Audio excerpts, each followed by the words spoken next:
The Board of WAPA, the Virgin Islands Water and Power Authority, met on Thursday, voting to approve extensions to lines of credit held by the authority at two major banks, as well as to allow for more time to finish uncompleted projects. The authority has been struggling to service its debts to First Bank and Banco Popular each month, as Chief Financial Officer Jacob Lewis explained, and thus needed to extend its lines of credit to be able to sustain operations. These are several different credit facilities that we have with each bank that for the last several years really have been extended every 3 months at a pretty substantial cost to the authority. They continue to be extended because the authority does not have the financial means to, at this time, to refinance them or to pay them off. So that's still the case, so we're requesting to extend them again. We've been working with both banks very closely for the last several months in an effort to not only reduce the cost of these extensions for the authority, but also to get extensions for longer periods of time.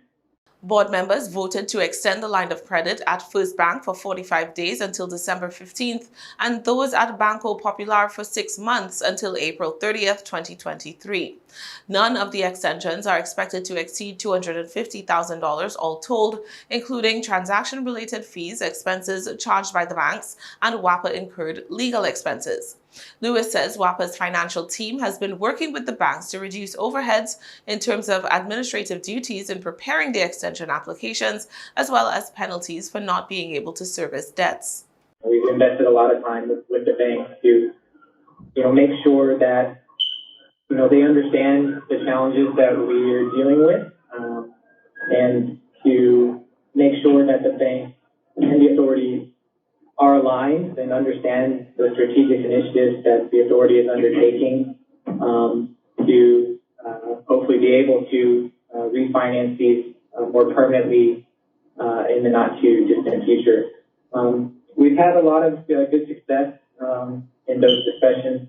I think both banks are working collaboratively with us, and I think we realize that we are aligned and that them supporting us in terms of making these processes more efficient and more cost effective, are the best course of action for everyone involved.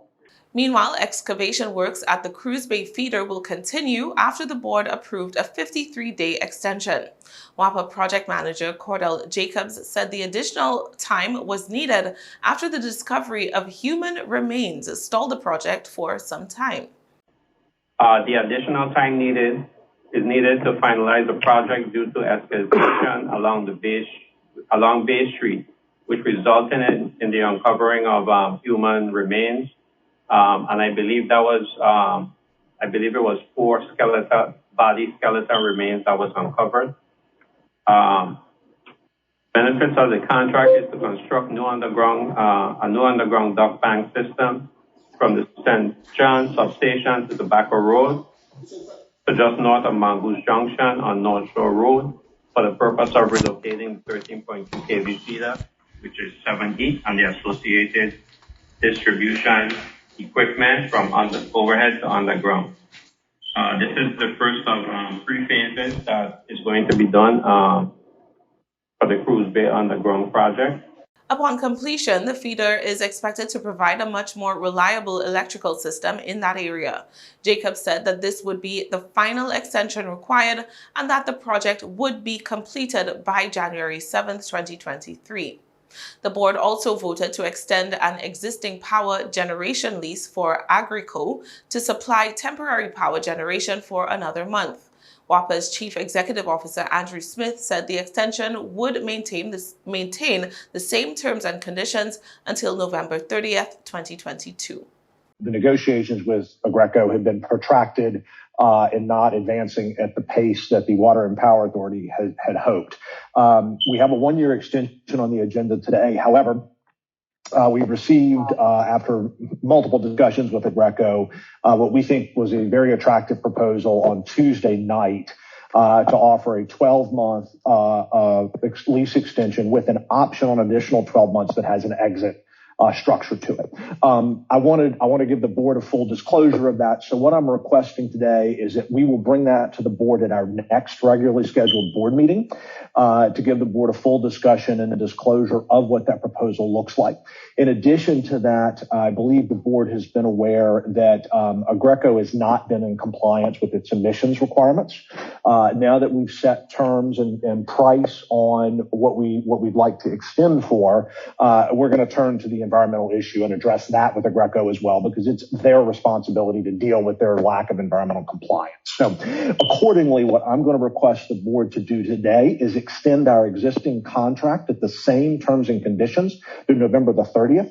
And we will then bring the extension and renewal to the board at our next regularly scheduled board meeting. In the meantime, the board has agreed to extend the contract for the Randolph-Harley plant new generation until January 31st, 2023. Shavante Marsh, Transmission and Distribution Substation Manager, said the extension is needed to allow the contractor to complete mechanical and electrical installation and to allow the authority to complete the project on time.